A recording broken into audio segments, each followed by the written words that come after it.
Hi all, and welcome to our next episode of the Guiding Light podcast. As ever, I'm here with my good friend in recovery. Ben, how you doing, mate? I'm great, thank you, Chris. Yourself? Very good, actually. We're recording today on a day that I've taken off work, which is very nice. So I'm really chilling out. Love it, love it, love it. And I'm here with another friend as well, which is Alice from the Ripple Suicide Prevention Charity. How you doing, Alice? Very good, thank you, Chris. Thanks for having me.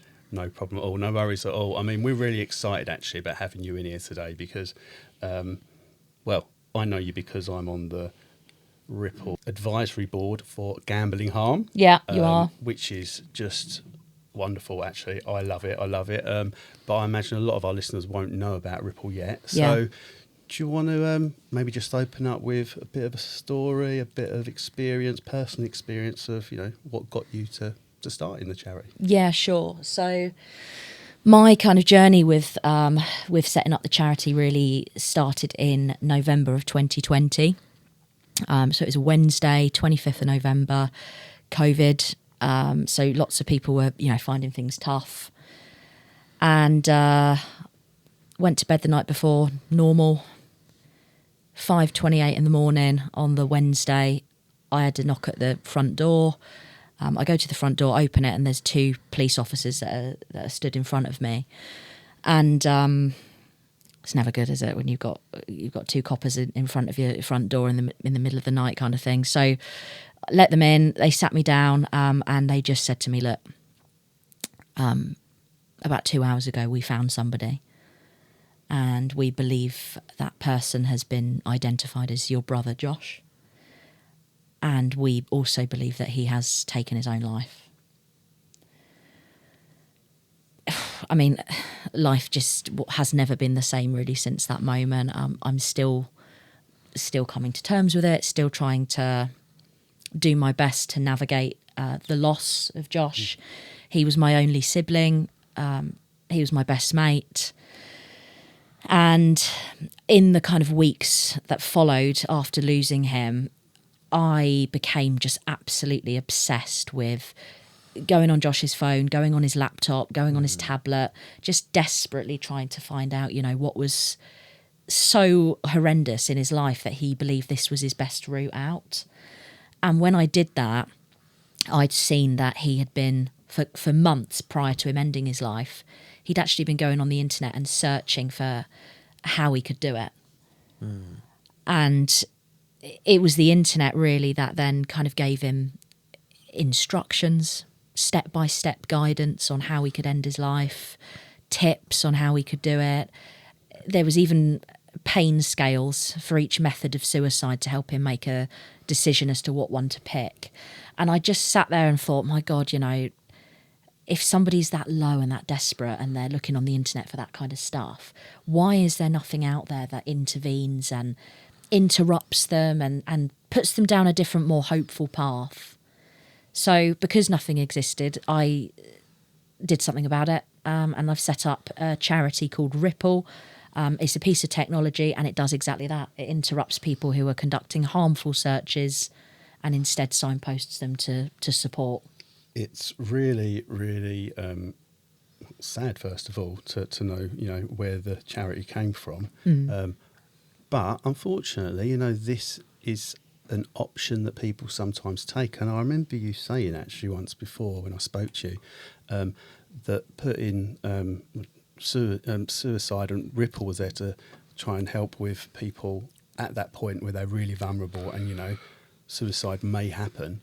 But letting them know that it isn't the only option. Like, I think people don't talk about suicide enough. No. And it is an option. But it's never the right option. And I think that's the point here. When you are searching and you're getting instruction manuals, unbelievable. Yeah. I mean, just horrendous. You need something to give you some hope. And I think that's really, really beautiful what you've done there. I know that that's helping people. And I know from my position when I was in that place that Josh found himself in, I searched for stuff on the internet, not exactly the same, but actually mine was around, do pensions pay out? Yeah. At that time. That was one of the things that, that's what I was doing. Yeah. I think that's just incredible now. And, if I'd had Ripple installed on my laptop at that time, I would have got a message of hope rather than go further down Yeah. the line and to nearly taking my life. It's just like it's interruption at such a pivotal moment of crisis. Sometimes all it takes is for somebody to just make you pause and stop and interrupt you in that moment to actually let you know that you don't have to do this. That's absolutely the thing. I know from the way I work, sometimes I'm all over the place. Sometimes I'm really hyper-focused. And I find that, when I was in that situation back in 2017, I was on it. I was thinking about it. If somebody breaks that attention, if they break that focus, you're in for a chance. Yeah. And that's the great thing about the tool. It does that. It intervenes, Yeah.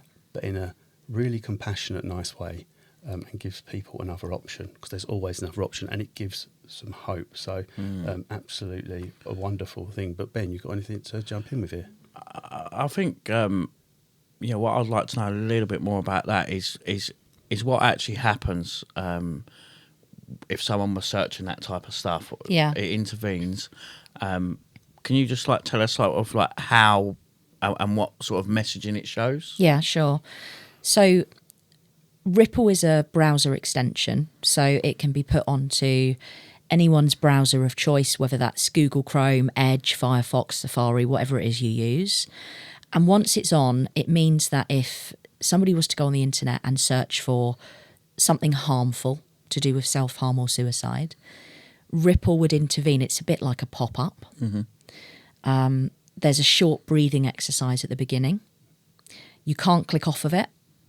You've just got this pop-up with this short breathing exercise. It's guiding you through the breath work, and you're forced to stop and pause and reflect. Once the breathing exercise is finished, you've then got the Ripple tool itself, which comes up. You've got various messages of hope that we switch around and we use.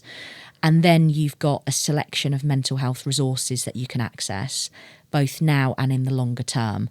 That's a really crucial point, because particularly blokes and men, they don't like necessarily sometimes talking over the telephone. So it isn't just telephone helplines that exist. Actually, there are loads and loads of other support channels and avenues that you can go down to get support in a way that you feel more comfortable doing. So that could be the text service by Shout. It could be the web chat facility from Calm. It could be downloading apps like the Hub of Hope or Grassroots Suicide Prevention. There's so much stuff out there that are all designed to help you and get you through it. It isn't just about talking over the telephone. So it's giving people a choice of how they would like to get support.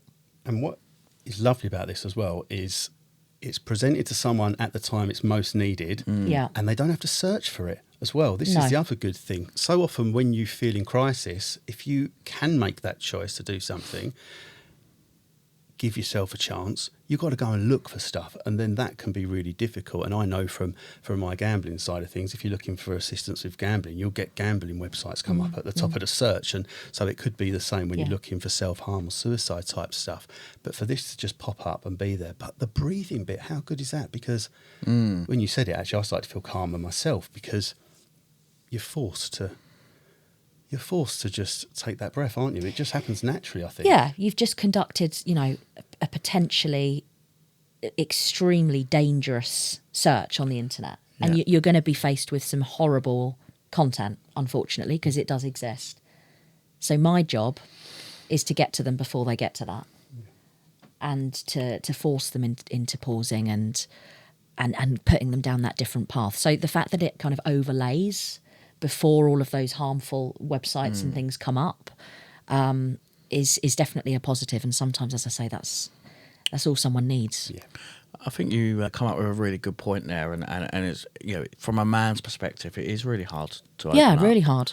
But if it can be done in a confident, anonymous way to a degree, privately, I think it's really powerful, because I've used the text line and Shout when I've been sitting at home with my family, feeling really dark, and felt better, because I've had that interaction with someone that just gets me, knowing I'm not alone is really important to me. Like when I'm in those moments, just knowing someone's there, even if it is a stranger, just to know someone's like actually listening to me. Does that make sense? Yeah, and a stranger can be the best person sometimes. Isn't it? It's because you want someone who isn't close to you. It can be the best thing.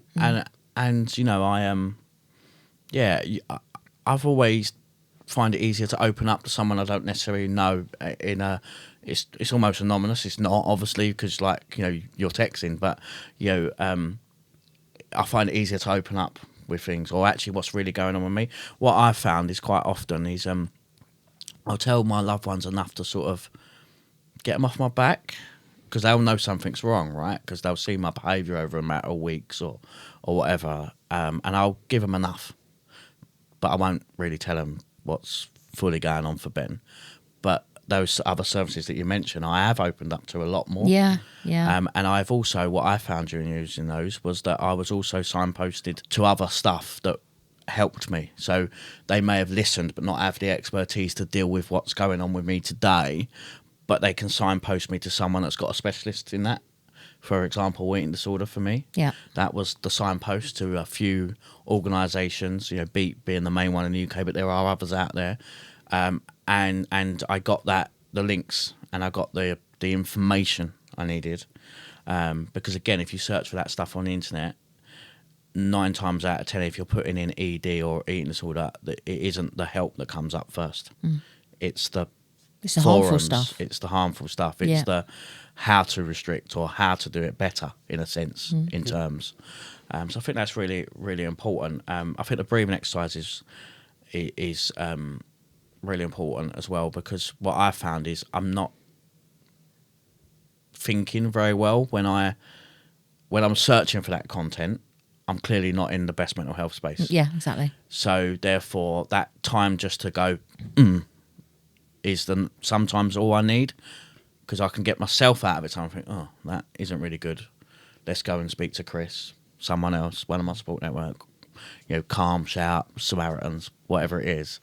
So I think that's really important. One thing I wanted to ask you is, do you know any statistics around like the male and female dynamic there in terms of percentages? Is that in terms of who use Ripple or suicide? Well, both really. Okay, so in the UK, 75% of suicides are male. And a big reason for that is because they find it more difficult to open up, to talk.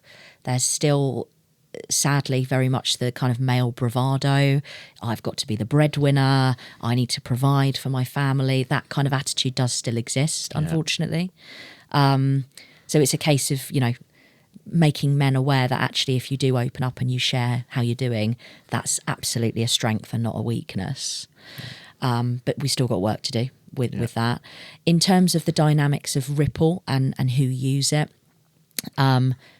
it's a real split, to be honest, and we don't often see huge levels of kind of granular detail in terms of the demographic aspect.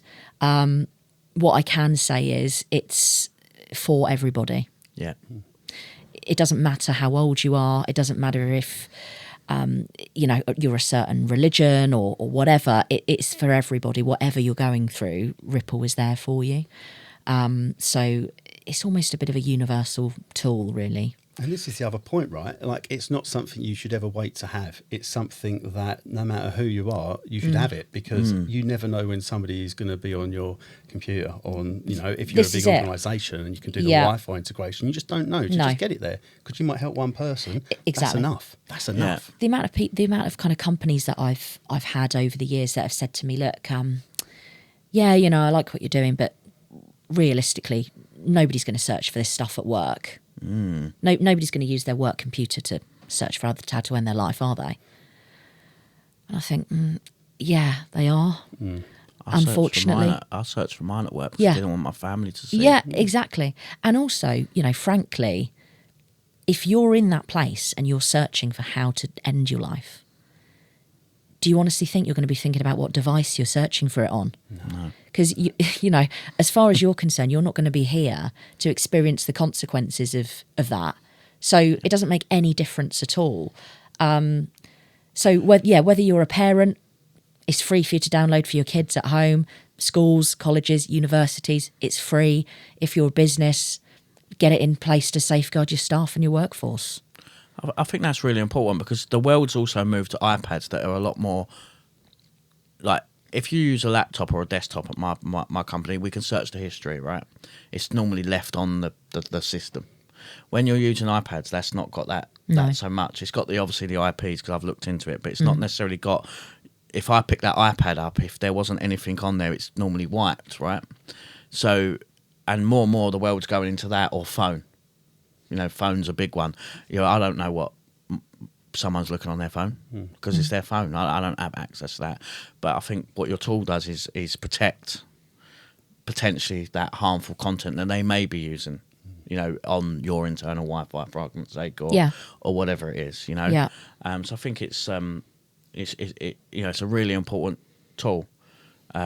I think on the people who use it as well, Alice, quickly, and I'm also going to say this just in case we get massive, there are other types of tablet device other than iPads. Yeah. Only messing. What was I going to say then? I forgot. That's brilliant. So, Alice, the other thing I think is important to share about Ripple is, although we were asking about statistics and stuff there, you don't hold people's data or anything, do you? And I think this is really important because people do worry about this stuff. Yeah, massively. Yeah, it's a huge issue. You know, lots of people are concerned about how their data's used. If we're tracking them, monitoring them, going through what they're doing with their search history and having access to their files and all that kind of stuff. Ripple doesn't do any of that. So the only aspect that we can see is if Ripple has been triggered. We don't capture any personally identifiable information. So if Ripple's in a business, I can't say, right, okay, Dave based in finance department has just searched for this. I just haven't got that data. But what I can do is interrupt Dave at his most vulnerable point and get him to the support that he needs. So we don't have any metrics like that. It's just very high level statistics on the use of Ripple that I can report on, which at the moment stands at 2 million downloads around the world, 39,500 interventions that it's made on harmful searches. And we've been approached by 29 people to tell us that they're still around, really, because Ripple intervened. So, and they're only the ones that have told us, right? So there could be loads more out there. Yeah, and that's amazing, and those stats that you've got there.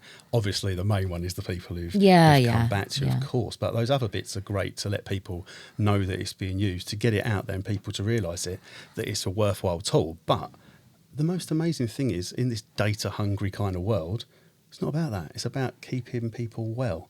And how good is that? Businesses putting this stuff in place, it really is well-being. It's caring for employees, that kind of stuff. And it's refreshing, I think. Yeah, really absolutely. Is. It really is. So obviously I'm interested in data. So I'm one of those people that sort of, I won't even take a Tesco's Club card out because I don't want my data out there. So you talked about high-level reporting. So basically what I was trying to just establish was you'll see how many people, so you'll see how many downloads there are out there, and how many basically interactions that someone's had through a search, and that's pretty much it. You won't be able to track the IP. You won't be able to see it's John from wherever. You basically your service is to stop the flow of the harmful content at that point at the most vulnerable to help me out, the user, basically. Yeah, exactly. And I think that's really important because I wouldn't want my content, if I was searching that stuff, I wouldn't want my content out there. Yeah, and it's a tough one, isn't it? Because if we take it from a business perspective, if you've got somebody who's working for your business who is suicidal, the reason they might be suicidal is because of work. Yeah. Or because of their manager. So how would they feel if we then were able to report back and say to their manager, look, guys, this person's just been searching for this. And then they approach that person, that could potentially send them over the edge. So it's a really fine line, really, between, you know, what you can and what you can't report on. The other things that we can see is the percentage of people who have interacted with the Ripple tool. So of the 39,500 interruptions and interventions we've made, the statistics show that on average about 68% of people choose to select a support option on the Ripple tool as opposed to continuing on with their harmful search. Wow. Big, isn't it? Fantastic. Yeah, which is amazing. I mean, for me, if it was 1%, that would still be a winner. But to know that it's that percentage is, and it's actually helping people, and people are getting support as a result, is so it's about 27 people, 27,000 people have Good gone maths. on to find help, you know. And the truth is, you raised a really good thing there. Like, you know, while we're doing the podcast, if it helps one person, it's enough for us. 100%. Yeah. You know, it's to raise awareness, but if we help one person through this, I feel we've done a great job. And definitely. To have 28,000, interactions to go on to like find help, source help, look for help, whatever it is out there, or you know, just even to make their self-aware or being able to open up is so powerful. I mean, I don't know how many people would have gone on to other stuff, but 28,000 is a pretty good number. Like, it's huge. It's fantastic. It's fantastic, and it's only going to grow. That's the other beautiful thing about this. Get the message out there. More businesses involved, schools involved, universities, parents, and it's just going to grow. It's just going to grow.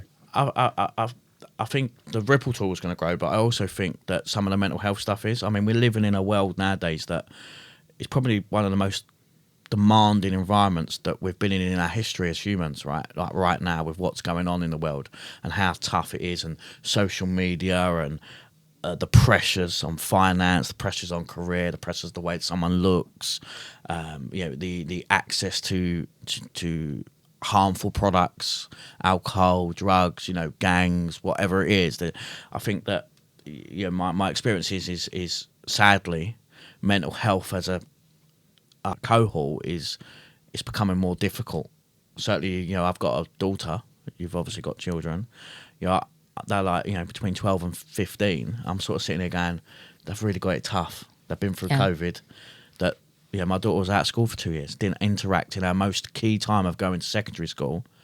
She weren't actually in a classroom. So therefore she's finding a knock-on effect with that socially a little bit challenging at the moment. I can talk to her because of my own experience, but I know there's a lot of people out there, and I don't think that's going to get any easier in the short term.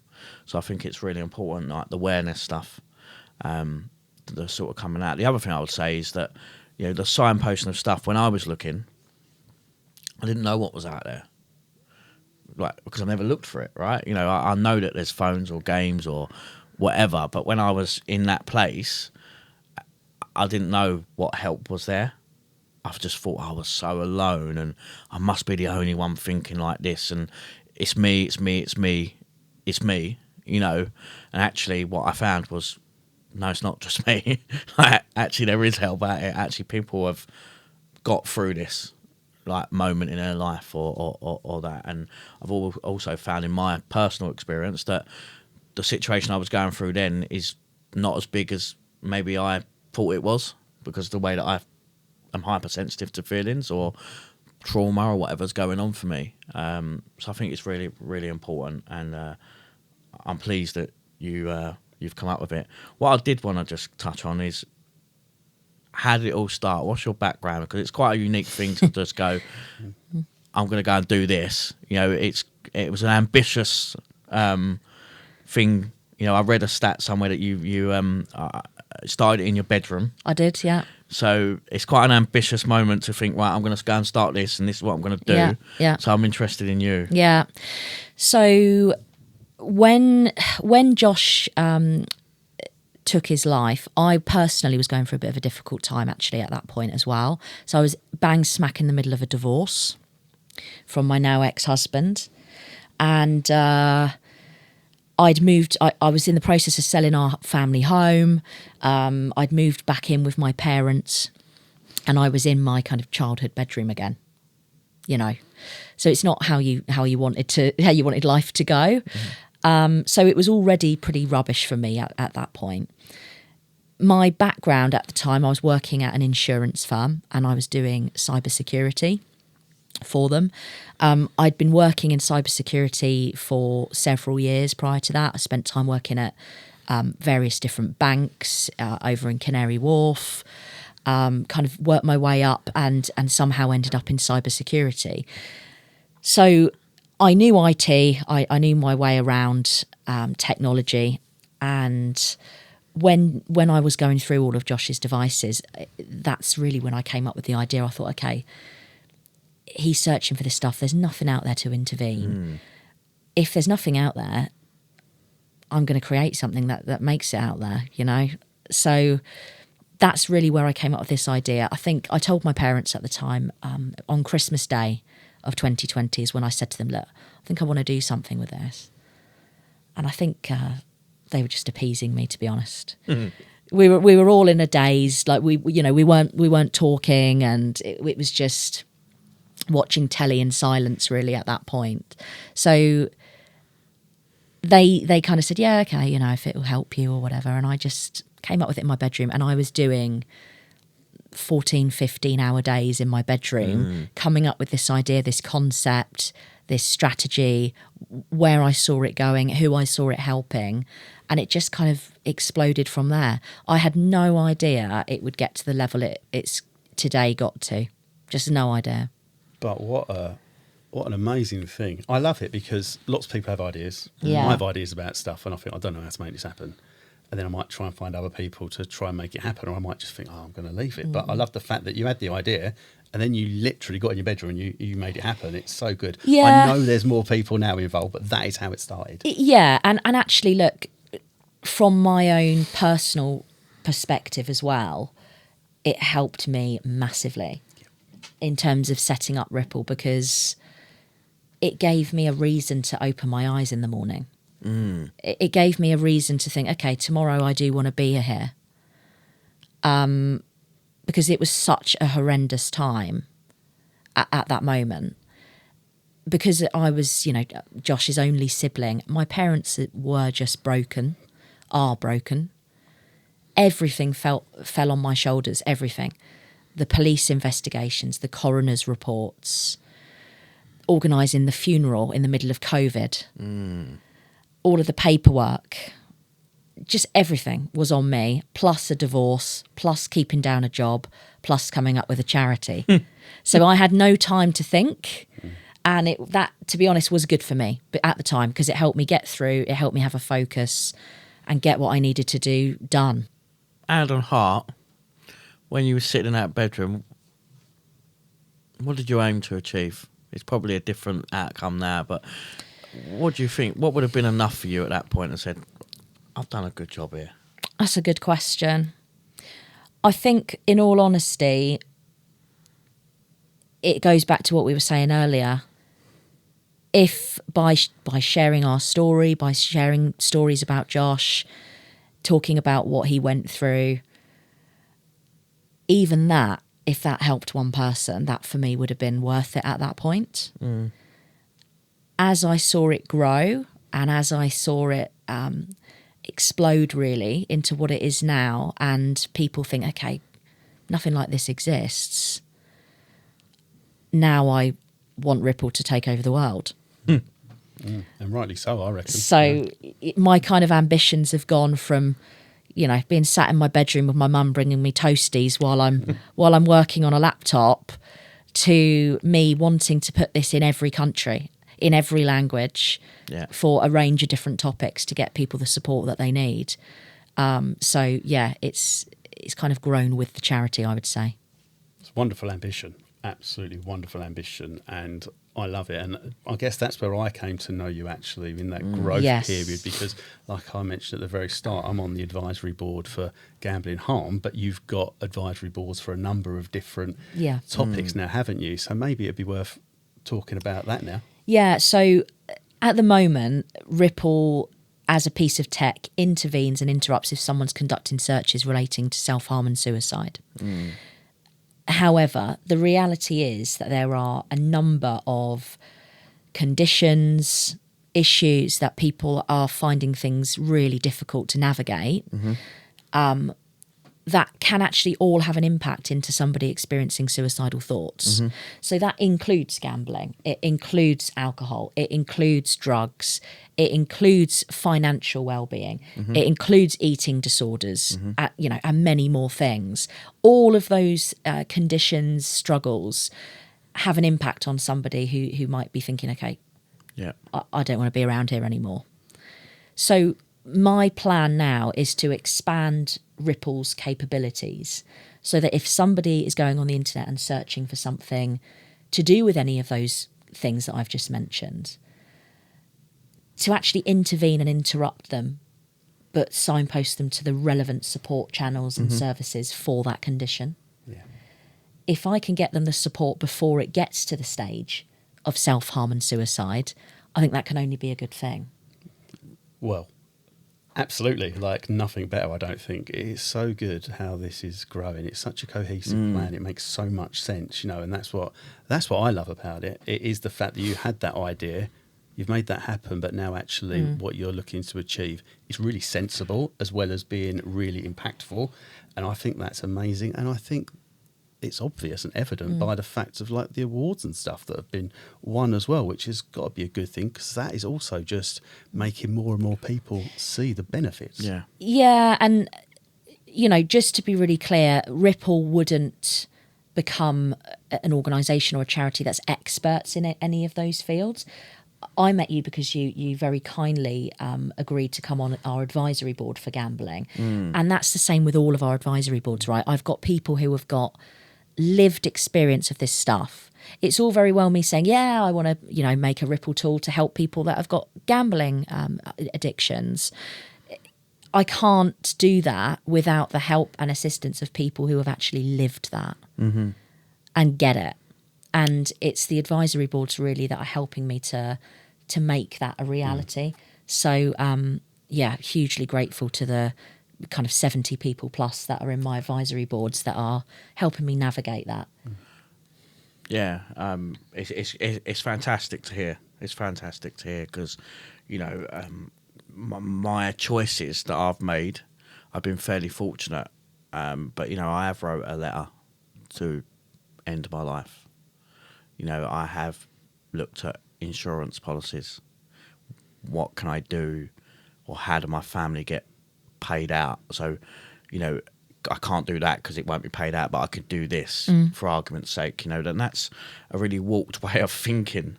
But normally the trigger is for me, mainly, is the truth, it's my eating disorder. Yeah. And it's the last one that I'm dealing with now. Because quite often what I've noticed is we see the outcome, the behaviour, the drug using or whatever, but quite often there's a lot going before that makes someone behave like that or talk like that or be like that. So I think it's really important. And, I've always pushed my eating disorder aside and sort of said, well, it's just an eating disorder. It's not big, but actually it controls my life. It controls what holiday I go on, where I go for dinner, what hours I work, what I'm eating at home, the behaviour around the sneakiness of how I eat, what I eat, because the shame and the guilt and that. And actually, that's where I've been at my most vulnerable of thinking about taking my own life. Like, that's the thing. And then what I would then do is take drugs because I know that if I take drugs, I don't eat and therefore I'd lose the weight. And actually, do you know what? I'll carry on taking the drugs. And then obviously when I'm on that creates a world more difficulty. So I've got two things going on. So I think it's really, really good to hear that it's developing. It's a wonderful tool. I love it. I think it's brilliant. I fell in love with it when I see it. That was the truth because I could identify with it more because I'm a user. Yeah. I'm the person that it's going to help, like reality. Yeah. So I sort of got that love affair of it because I'm like, I would be that person that would Google that stuff. And I have Googled that stuff. So I've seen that harmful content. Yeah. People don't know this, but, I'm the fortunate one when my phone rang one day when I was extremely close to pushing the relevant tools to allow me to depart. I call that a God moment. you know, I'm one of those lucky ones. You know, I've overdosed 3 times. You know, that was my cry to end, really, in the truth. And I got lucky. I come back to life. I'm interested in how you've dealt with the situation, because I lost my sister 8 years ago, on the 8th of August this year. So I know that loss is really painful. She had an overdose, and didn't wake up. We both had an overdose. I survived the overdose. We both got ejected with an opioid reverser, and it doesn't work on everyone, and it worked on me and didn't work on her. So I've been through that trauma. So I'm interested in sort of how you're dealing with it, because I see you know, it's very powerful what you've done. And for anyone that's going through a situation like you're on, or experience trauma like yourself, it'd be good to sort of know how you're like navigate, and the help for your side as well, because your tool helps the user like me, but there's also another stuff out there that can help people that are bereaved or whatever. It's always a tricky one, really, this question, because I feel like I don't practice what I preach, in all honesty, if I'm being brutally honest here. You know, I got my full-time job at the moment in cybersecurity. I'm running my team with my charity for Ripple. I'm running a house. I've got my 2 dogs. I'm trying to look after my parents. Exercise doesn't exist in my life. Healthy food doesn't really exist in my life. In all honesty, I'm not really great at looking after myself, but the way that I have coped with losing Josh is by keeping busy. Yeah. And that's just how I'm dealing with it, and how I'm still dealing with it. I know, absolutely I know, and I'm very aware that I can't do it forever, and it's not sustainable. I know that. And there will become a moment where, whenever it is in the future, it could be 2 weeks' time, it could be 2 years' time, but there will be a moment in my life where my body says to me, that's enough. Yeah. You need to have a break now. And when that moment comes, I will. But at the moment, I'm still running on adrenaline. I'm still keeping busy. And that's how I'm getting through each day. I think it's important that you shared that, and I can identify that. And the good thing is you're aware. Yeah. So I've just taken 2 months off work for that very reason, because what's happened to me is I've just worked 80 hours a week. And if I take a hobby, I work that like a full-time job as well. So that's another 40 hours, you know, because I can't do things just mediocre. Yeah. It's either all or nothing.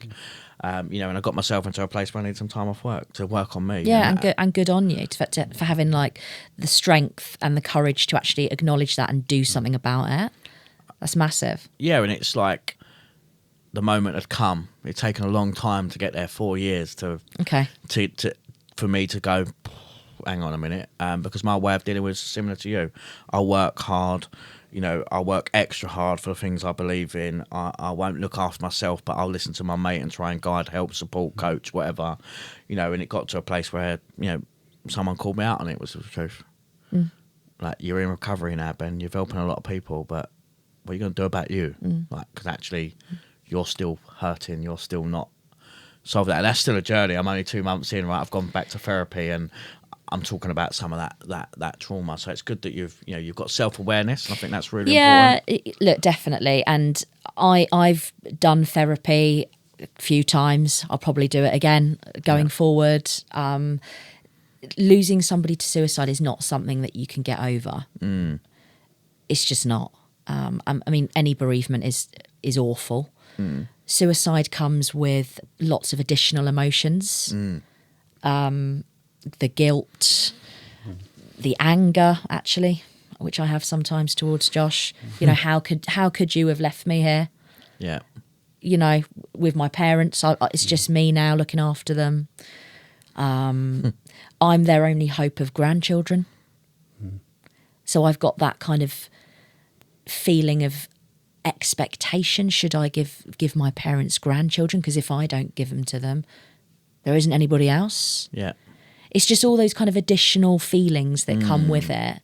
But yeah, I mean, look, mental health and well-being is a huge topic, and there's lots of people out there that have got amazing things that work for them.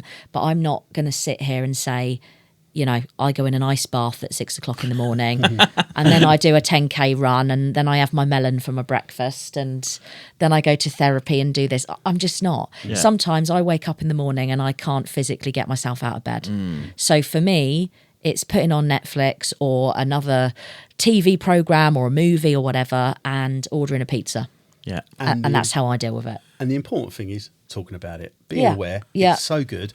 I also think it's wonderful how you've spoken about Josh today, and also being able to sit here and say, these are the bits that, do you know what? Yeah. You pissed me off with that, Josh. Oh, 100%. Angry. Yeah. Because some people probably feel they can't do that. Yeah. But they can, you know. Yeah. Josh is your brother. Yeah. And you're allowed to say, you know, I talk to my brothers like that, you know, like some days they annoy me, some days they're wonderful. Yeah. And it's the same. And people need to realise talking's good, isn't it? Like, yeah. it's good. And Josh would find it good. And yeah, fine as he well. would. And he was very used to me, you know, giving it to him.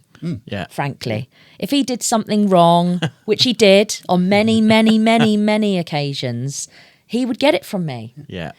Even, you know, I think it was maybe 2 weeks before he ended up taking his life, he phoned me a day after his payday. He was working down as like a security guard locally in Portsmouth. And he phoned me and he said, oh, I haven't got any petrol to get home, so can you send me £20? I said, hang on a second. You got paid yesterday. I'm in the middle of a divorce. I'm selling my house. Where do you think I've got 20 quid from? I've got to pay my own bills here. And I really gave it to him. I did send him the 20 quid, but he knew I was very annoyed at him for that. You know, it's just little things like that. And if he was here now, you know, I'd tell him off. I'd tell him off. So proud as well of what you've done. And one of the things that I've noticed recently, I remember seeing now, is the van, isn't it? The van, yes. The Ripple van. I don't know if you want to jump in and tell us about that a little bit now. Yeah, so I wanted to kind of advertise and promote Ripple as much as I possibly could. Yeah. And I started getting invited to events and conferences and talks and so on. And I just thought, okay, all of these things I'm going to, there's a big captive audience there. I need a vehicle to take me to these places that's going to advertise and promote Ripple. So I kind of went to local camper van places, knowing that I was going to often have a car full of merch and all the rest of it. And I just said, look, this is what I'm doing. This is what I want to do with Ripple. I'd love somewhere where people could, you know, come into the back of the van, have a cup of tea or a coffee. If they need to have a chat, it's a place for them to be and to go. But also it would help me be transported around into all these different places that I've been invited to. And all but one ignored me. And the guy that come back to me just said, look, love what you're doing. Really into, you know, mental health. So I'll do you a really good deal with this van. And it was a really good deal. Mm-hmm. Don't get me wrong, the van's not brand new. It's coming up to 20 years old. But it does its job. And he gave me a really good deal. And he said, look, every year I'll do your service and MOT for you. And it's just, I've kind of got it from there. But I had a branding change of it recently. So at the beginning when I first set up Ripple, it was me making it up as I was going along, to be honest. And it was just a kind of a cartoon picture of me and my brother. And I put that on the van. In hindsight, driving around with my own head on my van probably wasn't the best move. And I'm sure Josh would have been quite annoyed about that as well. His head was on the back. So recently we've kind of evolved. We've got a team on board who are professionals in this, not like me. And we've made it look more professional and on brand now. And it looks great. I'm really happy with it, yeah. But it's still got that little bit on the back, hasn't it? The little bit it for does. Josh. And that's beautiful. I think. I couldn't have his head on it this time, but I've just put JJ, which stands for Joshua James, on the back of the van. So he's still got a little piece on it. I just wanted to touch on what you said there about like the Netflix and films and pizza, because do you know what I found is if it works for you, it's all right with mental health. If that's just you, No one should dictate. Like, I think we get stigmatized, or I do. This is how I feel about it, is that what my recovery should look like, what I should behave like, what I should do, what I should eat. And actually what you said there's just really powerful. If that's what you need today, you've got to do what's right for you. And don't feel shame if the ice baths and the walks and the runs and everything don't work for you. That's fine. Do what you need to do to get through the day. 100%. I think that's a really key message. Definitely. There's been days where, very recently, weekends gone past, I'm just like, do you know what? I'm doing nothing today. If I made it to the sofa to watch sport, it's a result. Yeah. If I don't, I'm not going to beat myself up. What I've found is not beating myself up now about that. If I'm going to eat a pizza in bed and watch 20 hours of some form of binge episode of something, because that's normally what happens to me, that's okay too. Like, that's all right. And I think that's really important. Yeah. Sometimes watching West Ham puts me in a better mood, and sometimes it has the adverse effect. Usually adverse, I imagine. Yeah, unfortunately. So West Ham does not help regulate my moods, unfortunately. I'm up and down, a bit like them on the table, really. I will send you a message now after every time they lose. How's that? Yeah, that'd be nice. Just lift me up a little bit. A positive one. Yeah. I just won't mention my team's above you in the league. And you've stolen our best player. So you mentioned like you had some guilt around Josh, and I thought it would be really interesting to share with our viewers sort of what sort of stuff's going on for you, and sort of how do you process it, or what's your feeling? Yeah, really? And guilt's probably the worst element of this, actually, for me. I would say, because now I'm sitting here with you today, and I'm educated on mental health, and I'm educated on suicide. I know what to say. I know what not to say. I know how to behave, and I know how not to behave. When Josh was finding things difficult, I look back now, and he was telling me he was finding things difficult, and I did not behave or say anything near what I should have done to improve the situation, because I didn't know, and I wasn't educated on it. And I look back now and I think, my God, if he'd have said that to me now, my reaction would have been so different. Yeah. Just so different. And unfortunately, that's one of the things now that I have to now just live with. It's been the main topic area of my sessions at counselling. It's still with me. It's always going to be with me. I don't think I'll ever not be feeling guilty about it. Ultimately, I kind of feel I let him down. Yeah. He came to me and asked me various little things over the course of a few months, and I missed it. I missed the signs, and when there were signs, I didn't pick up on them, and I didn't say the right thing. So one of my kind of focus areas and I guess my purpose now is to say to people, look, don't be like me. Don't wait for something like this to happen before you then educate yourself. Educate yourself now, because you never know when something like this might happen to you. And how have you educated yourself? What's out there to educate for people that want to go down that route? So there's mental health first aid courses that you can do with Mental Health First Aid England. There's suicide first aid courses that you can do. Lots of professors have written papers, which I've read back to back, particularly from the University of Bristol. They have a real focus on it. And those kinds of courses that you go on, they're quite intensive. Yeah. But they give you the absolute foundation of what you should be saying, what you shouldn't be saying. Yeah. About some of the signs that you might see in people, Sometimes there aren't any signs. People tend to be quite obsessed with, did you know, were there any signs and symptoms that somebody was struggling? Sometimes there aren't any, so I think that's really important to mention as well. But it just sets you up with that foundational knowledge, really, to make a difference and know what you're kind of looking out for, really. And it's something that's good for everyone to have. And everybody. The tool that you've developed is wonderful, but let's get people in the country and around the world educated in this stuff. So actually the discussions are being had far sooner, so that nobody ever puts anything, that ripple is sitting on that laptop, but nobody ever types anything in it because the discussions have been had. That's what we need to get to, isn't it? Exactly. And knowledge is power, right? You know, if I educate myself, I've got a better chance of identifying the symptoms or the signs. Yeah. You know, because if I don't educate myself, I've got no chance. Yeah, exactly. If I've got a better chance, and if you've got a better chance than you, you know, maybe if we've got a friend and 3 of us are trained, one of us might pick up that sign between us and go, do you know what? You know, X, Y, Z. So I think that's a really key. You said that Josh suffered with Tourette's, and that was a maybe some of the triggers maybe for him.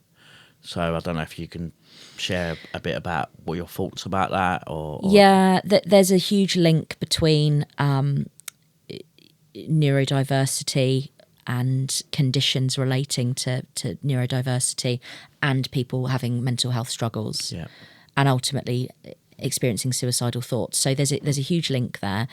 In terms of Josh's story, he had started from about the age of, I don't know, 8 or 9, making random noises at home, doing things like banging his hand on the table or glasses on the table. And honestly, again, I wasn't educated. I thought he was winding me up. If I'm watching the telly and he's making noises all the way through it, I think, are you trying to wind me up here? I'm trying to watch the telly. Just because you want your programme on and I've got mine on, you're just deliberately trying to ruin this for me. And I didn't have a clue. And I'm first to admit that, right? Yeah. As time went on and as more things progressed, we realised, okay, something's not right here. Took ages to get a diagnosis, far too long. But when he did, the doctor said, look, yeah, he's got Tourette's. It wasn't the Tourette's as in the Tourette's that most people would think about when they immediately think of that topic, where people are swearing. It wasn't like that. They were just tics. Yeah. Sometimes they were verbal with noises. Sometimes they were motor tics where he would do something physical. Really tough for him. Really tough, especially at school. Kids aren't very nice on the whole when they're at school, and he really had a rough time of it. Lots of the kids were taking the mick out of him, and it was horrible. And for me, as his older sister, I found that actually really difficult as well, because all I wanted to do was go in and, you know, sort these kids out, to be honest with you. But, you know, I couldn't, and it would embarrass him and all the rest of it. But really difficult for him. I think he was trying to suppress his tics, which makes it worse. Yeah. Especially in the workplace. It just didn't help. It just really didn't help. And I absolutely think it was one of many factors that were to play in his decision of ending his life. Yeah, because my son's got Tourette's. Most of his tics have gone these days, actually. But actually, I can really relate with the noises, because we were trying to watch the telly back in the day, but he was always watching his stuff. We're like, well, we'll get a little DVD player thing, give him some headphones. As soon as he put the headphones on, he started going, he'd never done that before. Yeah. So I was like, well, this isn't going to work, is it, actually? But you learn to get through these things. Yeah, you do. But with Josh there, you're talking about, like, being in work, trying to suppress stuff. You know, we shouldn't have to do that. We should be able to go to work and just be us. That's what we need. But so many people go to work or go to school and come home, and then that's their safe place to explode, and that's when it all comes out. Yeah. But it gets to a point where that can be too much. You know, it's we've got to change. It's really hard. Really hard. I think it goes back to the educational point. Yeah. So there's 2 things that go on for me with my autism. I flap my hands quite often privately, and because I'm really nervous about it. It's a tic, basically. But it's normally when I've got stress, I'll go like that, and I'll get a little bit upset, and naturally it puts me in a not the best mental health space, and the knock-on effect to that. And I do something with my mouth as well that I'm like, I get apprehension about. But I think it's the knowledge of what you've mentioned there. Like, what I've found is the more I try to suppress it, the more it happens. Or if I manage to not do it because I'm suppressing it, it comes out in another area. Like it doesn't necessarily come out as that, but it will come out of I'll be really disruptive, or my eating will play up, or I'm just narky, or whatever. You know, it doesn't go away. Is what I'm trying to say. So I think it's really important about the education piece, because if I felt that other people understood me better, because I don't think they understand me, I would feel more confident doing it. Does that make sense? Yeah. Like, okay, if I do that, someone's going to know. Like, it's all right. That makes a lot of sense, and that's why education is so important. So my daughter now, actually, we'll talk about my daughter quickly. I remember when she was young, she would like get her hands like this and do this in front of the window when the light was coming through. And that was one of the things that made us think she may have autism. And some people might think, well, what's that all about? But it's because we recognised she was doing that to make herself feel better. She was stimming.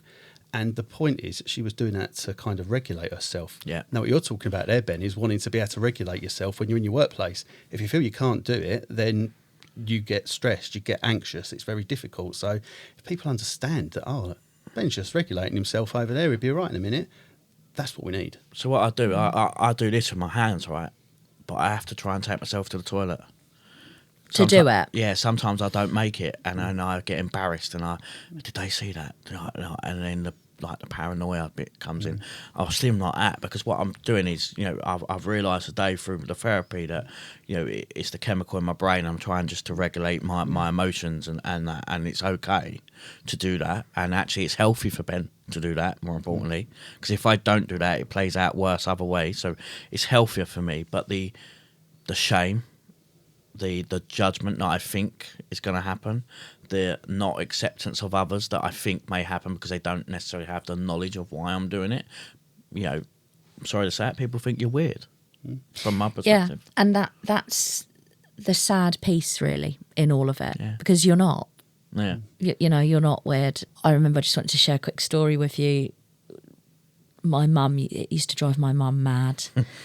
Josh used to get through so many pairs of school shoes, because as he'd walk to school, his tic on a few occasions was scuffing his shoes. Scuffing them. Yeah. So my mum would start off the year at school with buying him, a decent pair of nice shoes, Clarks or whatever, whatever. And within a day, they were ruined. So then it would just be a constant stream of having to go to like cheap shoe shops to buy rubbish shoes, because he's just going to ruin them. And the school didn't like it because he always looked scruffy because they were always messed up and scuffed. But he couldn't help it. That was his tic, and that was the way it was. But there was no understanding of that at school. There was no understanding of that from his friends. Really difficult, really difficult. I think acceptance is really important. Like what I've found since setting the podcast up, and we're both blessed that we've got people around that understand us.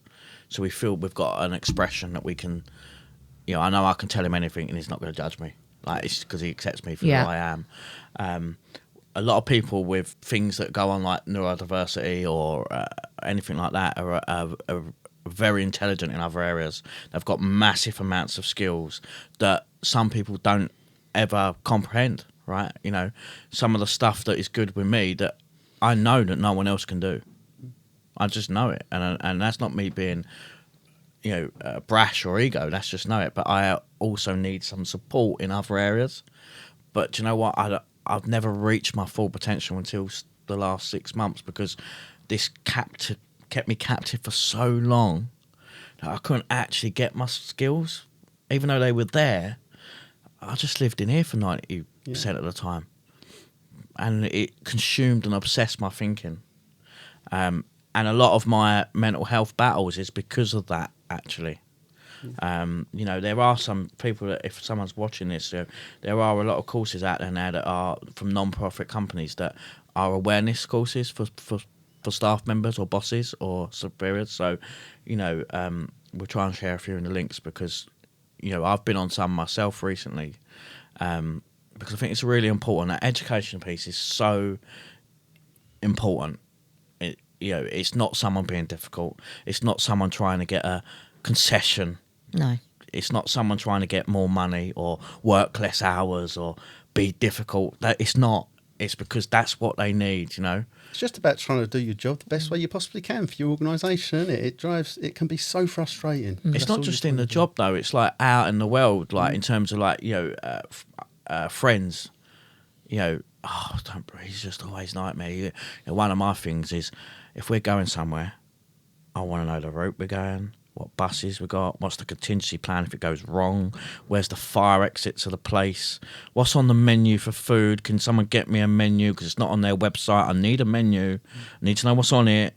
It can drive people mad, right? I'm fortunate, I've got a few friends around me that when we book things now, they've got a little tick list, so they send me an email with the menu attached, the local bus route, the local station, all the stuff that they know that I need, right? But people can see that as difficult, but it's not. Yeah, I mean, that really resonates with me, Ben, to be honest. I'm a planner like that as well, I have to say. A non-diagnosed planner, I'd like to call it. So my 30th birthday, my friends decided to take me away to Bath just for a weekend. And they knew what I was like. Yeah. They wrote down a full itinerary of everything that we're doing, what buses we're getting on, the tours that we're going on, the times of each tourist attraction that we're doing, where we're going for dinner, what time it's booked, here's the menu, everything. So they knew. But that was nice for me because, they get me, they understand what I'm like. They knew that if I didn't have that, I'd be thinking, oh my God, what are we doing today? Like, what do I need to wear?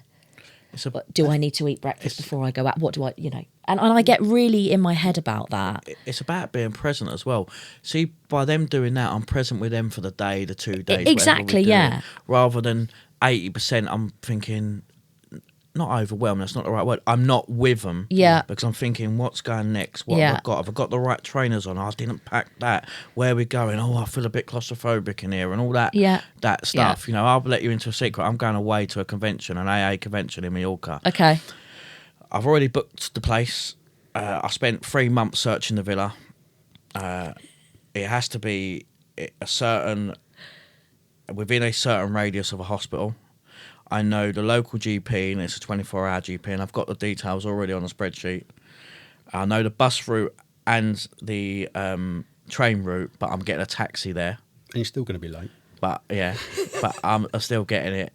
The convention says buy the ticket, but if you turn up without a ticket, so I've had to email the line. I've bought a ticket, what's next? Like, just turn up, Ben.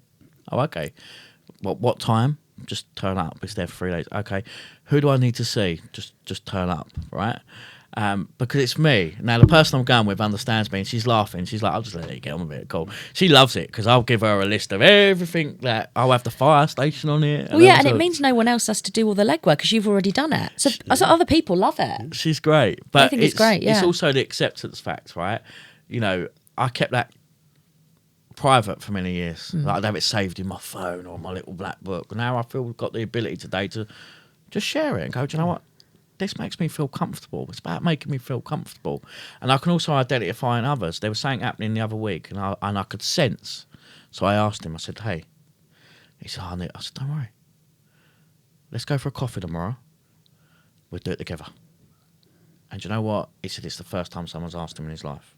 Hey, this is all just friendship, isn't it? Like, it's what we should do, and we should feel comfortable to talk to our friends about this stuff. And like Alice said to you, doing all that stuff is helpful for the other person anyway. And then you were keeping it on your phone. The other person would have loved it. It's like, oh, this is great, all this information. Like, how good.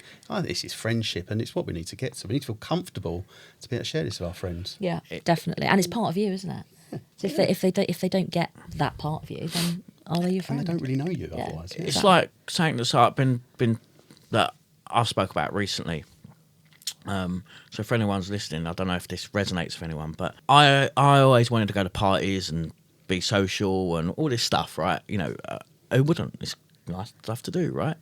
But I could never turn up, or I turned up for an hour and I had to leave and all this stuff. And sometimes you're perceived as rude, or in the workplace, he doesn't really want to get involved in the team and all that. And I think it's really important if someone's doing that, like, have a couple of minutes chat with them.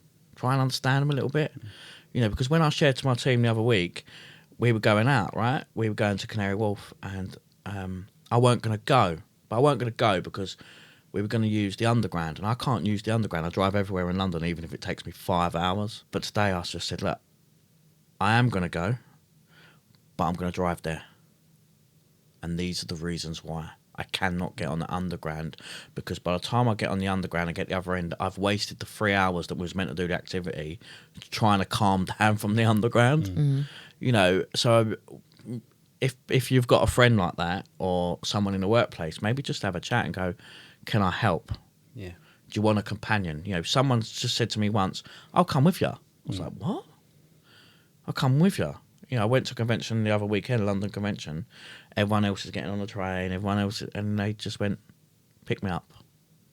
I'll drive with you. I thought, what power? You know, I bored him for 25 hours on the car because I can talk for England. But I think the other end, he may have been regretting getting in my car. But you know what?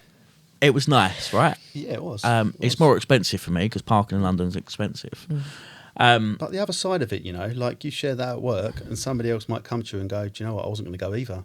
But if you're driving, do you mind giving me a lift? Because I don't like trains. You know, it's not just us. It's not just you. Do you know what I mean? It's so wide. Sharing this thing, all these things is so helpful with regards to educating people and making people feel more comfortable. Yeah, and I think mental health in particular, you don't necessarily, how I can put it is, have chronic problems, but some people just still feel uneasy. Like, they might not be a massive issue to them, but they just feel uneasy socialising in a bar. Just not their thing, right? But they either force themselves because it's the seen thing to do. But by hopefully us opening up and sharing stuff, that someone else will go, do you know what? I'm just not going to do that. I just don't feel comfortable. It goes back to what you said. I'm really empowered by what you said, because it takes a brave person to say sometimes that my days look like having a pizza and watching a film, and not getting out of bed. It takes a powerful person to do that, because that is just how it is. And sometimes I think people just need to accept that it's all right. You know, I couldn't accept it, but I also think that others should just accept it. Yeah, we all have feelings and emotions. Some days are good, some days are more difficult than others. We have different challenges at different times. Sometimes we're knackered because we've been really busy.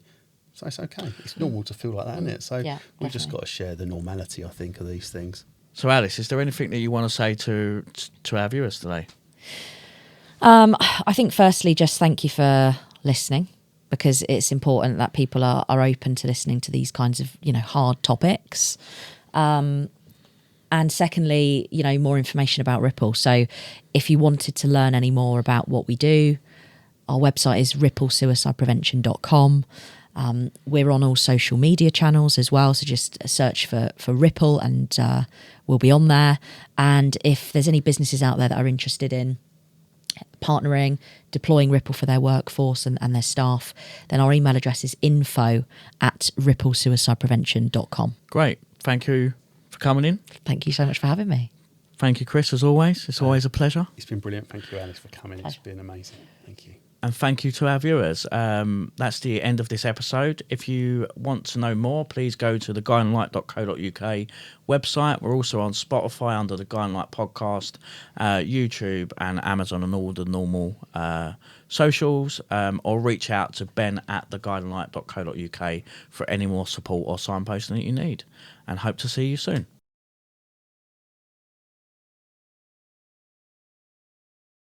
As we wrap up another amazing and inspiring episode of The Guiding Light, remember, although your journey is unique, you most certainly are not alone. If you have any questions or topics you'd like us to explore, reach out please across our socials or via our website www.theguidinglight.co.uk. Until next time, take care of yourself.